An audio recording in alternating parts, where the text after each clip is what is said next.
Strauji tuvojas pirmā semestra beigas un tikpat strauji eksāmeni, saspringta iekavēto darbu rakstīšana, daudz negulētas naktis, izdzerts kafijas krūzes un dažiem studentiem pat gulēšana starp lekcijām.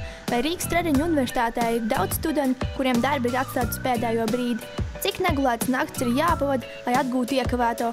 Un vai tiešām atklāsies, kādus viltīgus paņēmienus izmanto studenti, lai apietu skolas sistēmu? To devās noskaidrot Runā TV. Kā kur reiz sanāk.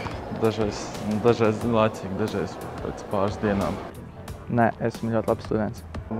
Nevar jau teikt, ka laika trūkums, bet, nezinu, citas aktivitātes.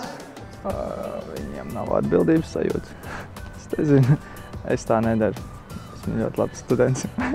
Viņiem vienmēr gribas atlikt uz pēdējo brīdi, ne? Pēdējo brīdi, es domāju. Manā gadījumā tas ir tas, kad es papildus strādāju. Tāpēc es ieplānoju to, ka es viņu uzrakstīšu tik stundās, un es tā kā visu aplānoju, kad arī pa naktīm es tos rakstu. Tad es visu laikā cenšos nodot. Es lietoju datorā sticky notes, es visu sarakstu, ko tur vajag izdarīt, un es vados pēc tā. Es lietoju kolu, kafiju, dzeru, tā jā. Es nedzeru dēdu. Tas būs iekšā nopietni.